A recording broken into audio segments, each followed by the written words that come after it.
In just over 2 weeks, Jerome Powell will hang up the money printer for the last time as his tenure as the chairman of the Federal Reserve comes to an end.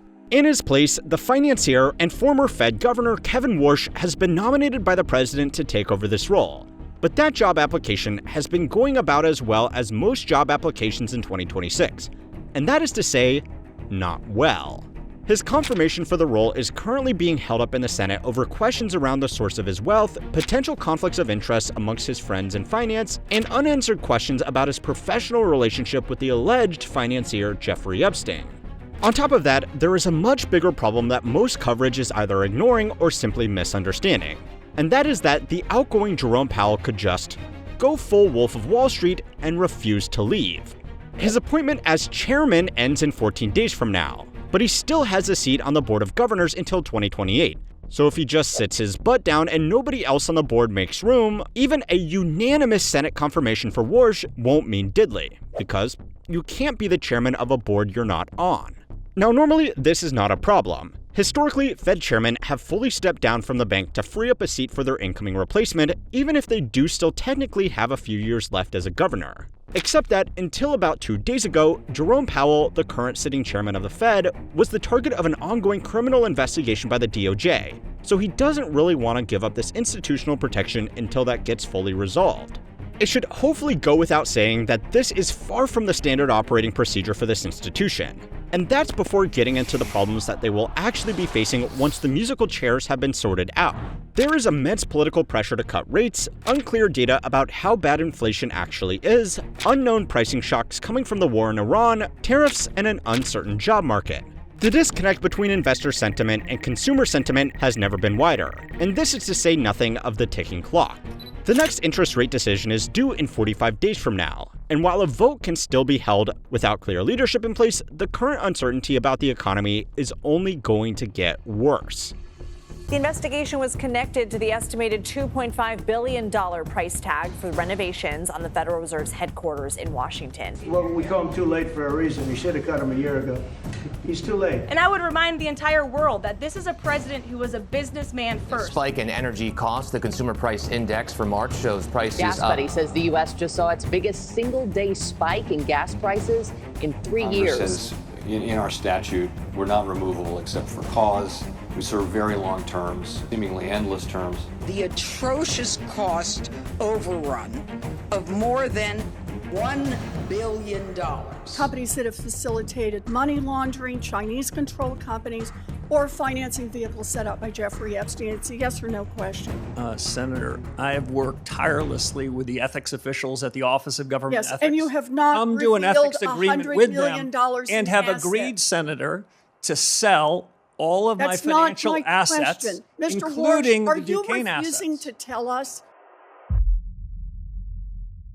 Okay, so the Fed is currently stuck between the rock and a hard place of an incredibly difficult economic environment to navigate, and no clear leadership to actually do the navigating. Now, neither of these issues would be ideal by themselves, but they also shouldn't be considered in isolation from one another. So, beginning with the secession problem, Warsh is the current nominee to replace Powell, and as mentioned, his Senate approval has completely stalled despite not actually being a total outsider to this role. He was a Fed governor on the exact same board he is now lining himself up to lead, and he also sat on that board during the lead up to and the recovery from the global financial crisis. So in the interest of fairness, he does have directly relevant experience. But he also comes with some fairly, notable baggage in 3 key areas. The first issue is his wealth. Warsh has an enormous personal fortune, and his wife's family has an even larger fortune with some fairly dubious connections. Now, this by itself wouldn't be disqualifying. Fed governors and chairmen typically come from an economic or banking background, and these are by their nature careers that can pay very well. Powell himself was one of the richest Fed chairmen ever. But it's the nature of Warsh's wealth that is a little bit more compromising. Because, yeah, the second issue is his prior relationships. Warsh was unable to fully deny a series of previous professional connections to the late Jeffrey Epstein in front of the Senate during his approval hearing, which, as job interviews go, is not ideal. And the third issue is his actual investment portfolio, which reportedly includes a complicated web of indirect investments into private banks. For hopefully obvious reasons, these investments are specifically forbidden for a sitting Fed chair. Any one of these alone might have been survivable in a normal political environment, but all three together, in a Senate already looking for an excuse, has been enough to keep his nomination stuck in committee with the clock ticking. But in a hilariously ironic political twist, the Republican senator currently blocking Warsh from getting out of the banking committee is not blocking him over any of that. He is blocking him because he wants the DOJ to drop their investigation into Powell, which is where this whole situation gets really, circular. The DOJ reportedly opened that investigation in the first place because the administration wanted Powell gone early, so it could install a Fed chair that would lower interest rates. So the investigation that was meant to speed up Powell's removal may now be the exact thing that delays his replacement and, perhaps more importantly, keeps the controls on the old money printer. Now, unfortunately, to actually understand how, you need to understand the bureaucracy of the Fed itself. Powell is, of course, the chairman of the Federal Reserve, but to get that role, he is first also a sitting governor of its board. The chairman is appointed to 4 years at a time, and this is the role where Powell's term is about to be up. A Fed governor is appointed to 14 years, and once they are in that seat, they are extraordinarily difficult to remove by design, both to keep the Fed independent from political pressure and to stop governors from bowing to whoever happens to be in the White House in that decade. And it is actually the governorship, not the chairmanship, that carries most of the real power. Each governor gets a vote on the Federal Open Market Committee, which is the committee that actually sets interest rates. This committee is made up of 7 governors from the Fed in Washington, of which 1 is the chairman, as well as representatives from 5 out of the 12 regional Federal Reserve branches to make a total of 12 voting parties. Out of this group, the chairman is more of a first amongst equals kind of role, responsible for communicating what the Fed is doing, running the meetings, and managing the institution's public face through press conferences.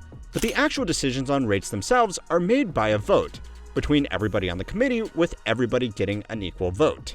Now, this is a problem for an administration that wants to use the chairmanship as a lever to crank down rates, because even a friendly chairman can be outvoted by the other 11 people in the room, which creates an even bigger problem for the administration. Because while Powell's term as chairman is up in a week, his term as governor doesn't end until 2028. This bureaucratic detail is important because if Powell refuses to give up his seat as governor, the Fed doesn't just make another one. There are exactly 7 seats on the Board of Governors. They are set by statute. So if Warsh wants to be chairman of the Board of Governors, he needs to be a governor first. If he doesn't have a seat, he can't be the chairman, regardless of what the Senate eventually decides. Now, the only bit of good news for the administration is that one of the current governors, Stephen Miron, is technically still in his seat beyond the end of his official term, which ended back in January. So if Powell absolutely refuses to budge, Warsh could theoretically just take Miron's spot. But that also means the White House loses one of its own friendly appointees on the board who is more likely to vote on rate cuts, which sort of defeats the whole point of this exercise. What they really want is for Powell to bow out gracefully, which would then let them reappoint Miron to a brand new 14-year term and slot Warsh into Powell's old seat to get a much bigger friendly voting bloc establishment on the committee. Now, typically, this has been what has happened. Usually, if a new chairman is appointed and they are not already one of the 7 governors, the outgoing chairman will just give up their seat to make room for their replacement. The problem at the moment is that Powell wouldn't want to give up this position, because the DOJ is putting him under a criminal investigation for alleged actions he took in his position at the Fed, specifically around costly renovations to the bank's headquarters in DC. Now, it's pretty clear that this investigation is politically motivated to pressure the current chairman into lowering rates, even though, again, he does not have direct control over this. And it's also pretty clear that this investigation is unlikely to go anywhere legally. But while it's ongoing, Powell is far better protected as a member of the Fed, even if it is only so he has access to the records that could be used against him. And well, yep, lo and behold, literally as we were finalizing this video, the DOJ announced that it would be dropping the investigation, most likely to appease the Senate Banking Committee to get Warsh confirmed and in place as quickly as possible. Powell has, however, expressed his intention to remain on the board anyway, at least until the matter is fully resolved. Another potential motivating factor for his holdout is also to run interference for his colleague Lisa Cook, another Fed governor who is also under investigation, also as thinly veiled political pressure to get the board to drop interest rates or to make way for someone who will. So again, ironically, a political move that was intended to speed up Powell's departure and bring on those sweet interest rate cuts may ironically end up making both take much longer. Powell sticking around could also do more damage to this objective than just losing an extra friendly vote on the board too.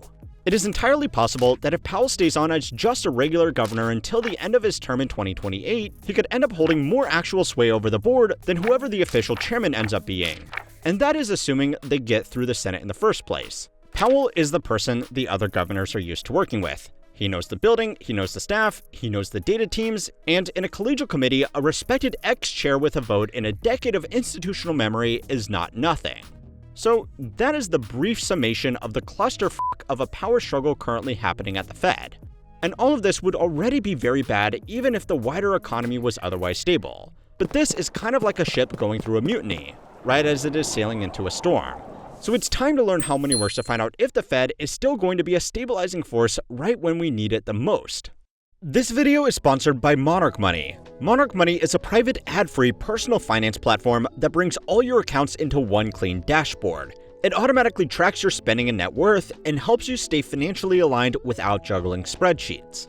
Instead of just showing where your money went, Monarch makes it easy to see the full financial picture, make smart adjustments, and make progress towards your goals with confidence. Plus, with bank-level encryption and read-only access, it is secure, and thousands of users have given it a 4.9-star rating. I started using Monarch for my monthly budget check-ins, and it has been a game-changer. All my accounts, cards, loans, and investments sync from over 13,000 institutions into one beautiful view on web or mobile, saving me time hopping between apps. I love the flexible budgeting that separates fixed and flexible spending with customizable rules and categories. And Monarch quietly comes through your numbers and surfaces patterns for you. Things like spending changes or unusual transactions explained in plain English, so you stay aware without constant alerts. There is also a built-in assistant you can ask anything about your finances, like how much you spent on travel last summer or whether you can afford a vacation without touching your savings. It answers from your actual data, not generic advice. Try Monarch yourself. Scan the QR code on screen and use code HMW50 for 50% off your first year. Okay, so assuming the secession issue actually gets sorted out within the coming weeks, it's also important to understand the economic environment that any new chairman is going to walk into. And it is, to put it generously, not ideal. The first and most immediate problem is raw political pressure. The White House very openly wants interest rates down, because lower rates normally gives the economy a short-term boost, at the long-term cost of higher inflation.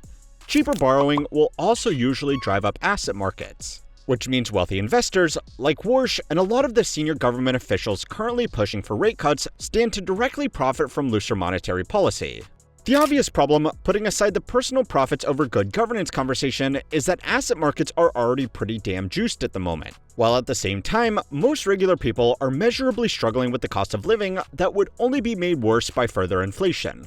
Asset markets are near an all-time high, while consumer sentiment is near an all-time low, which is not a great sign for statistics that in a normal economy should be highly correlated. In the past, the stock market did well when the businesses listed on that market did well, and the businesses listed on that market did well when consumers were consuming lots of stuff, and consumers only consume lots of stuff when they have confidence that they won't lose their job or be hit with rising costs in every direction.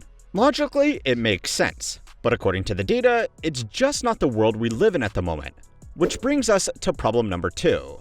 The data the Fed is actually looking at might not even be real. The government's statistics around inflation and employment have become increasingly questionable over the last few years. The payroll report for the last month said America added 178,000 jobs, while the labor force in the exact same report shrank by 396,000. Inflation measures have been quietly reweighted more than once, and that's not to mention the other issues that I have spent 3 out of the last 7 videos on this channel ranting about, because they seem so detached from the economy the rest of us appear to be living in, which is not a great place for a central bank to be, because the entire triple mandate of the Fed is wrapped up in these numbers. If the data is wrong, there is not much stopping the decisions from being wrong, and if the data is wrong in a way that is politically convenient, the incentive to fix it gets even weaker. None of this would be a crisis on its own, but the third problem is that there are real, identifiable supply-side forces pushing prices up, and they are almost all things the Fed has zero ability to actually fix. Tariffs have been layered into almost every major supply chain, at least in theory, even if their actual implementation remains genuinely up in the air from one week to the next.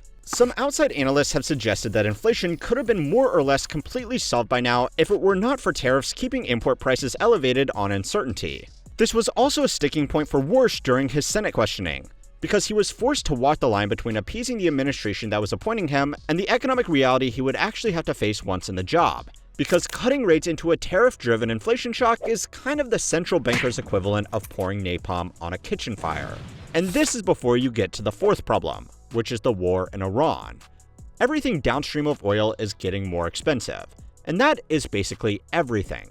Shipping, energy, food, fertilizer, plastic parts, even sausage raincoats are going to get more expensive.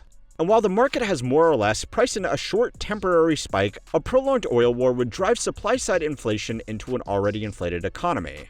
Now, to play devil's advocate, there is one variable that the nominated incoming Fed chair has highlighted as a reason why it would be reasonable to start cutting rates. And he kind of has a point, although perhaps not necessarily for the reasons he expects. Productivity gains from AI could, in theory, lower the cost of providing a lot of services, and pass those savings through into lower consumer prices. And this has been a popular narrative amongst groups pushing for lower rates, including Warsh himself. In practice though, at least for now, any real productivity gains from AI are currently being more than entirely offset by capex spending and energy costs going to fuel its development. And that is assuming that any downstream productivity advantages get passed along to consumers.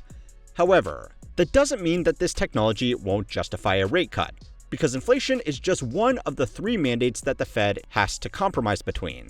AI is also fueling, or at the very least justifying, widespread layoffs, and layoffs reduce employment, which is another variable that the Fed is tasked with controlling. So this may be a point in favor of cutting those rates.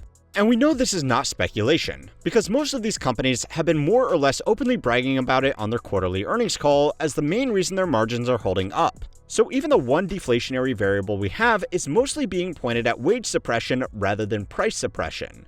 Which brings us to the fifth and by far the biggest problem, and it is the one nobody at the Fed really wants to say out loud.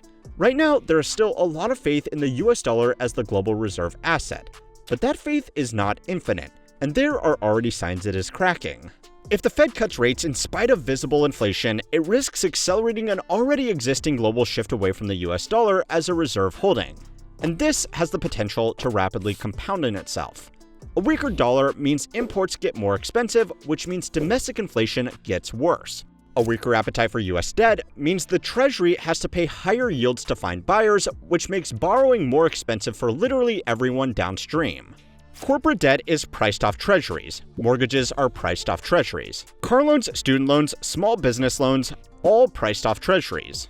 So the scenario where the Fed cuts the short end of the curve and long-term rates go up anyway because the bond market is scared is a real thing that can actually happen. Despite no official rate changes from the Fed at all, the US government's cost of borrowing through the 10-year treasury is already up around 40 basis points since the start of the war. On a debt stack this large, 40 basis points works out to tens of billions of dollars in additional interest payments, which is real money even by federal budget standards. And that is the market repricing US debt before the Fed has even moved. So if investors lose faith in this institution, rate cuts could ironically send long-term rates even higher, as bond buyers demand a bigger risk premium for holding our money. Now, none of these problems are unfixable, but they are going to require diligent, sensible, long-term planning as well as potentially unpopular decisions from the Fed. At the best of times, these are a long list of problems impacting everything everywhere all at once. But right now, we are not even entirely sure who is going to be running the institution in 2 weeks' time, or what their real objectives are going to be. Oh yeah, and that's also not to mention the debt problem. Go and watch this video next to find out how we have avoided this $40 trillion liability from turning into a crisis. For now. And don't forget to like and subscribe to keep on learning how money works.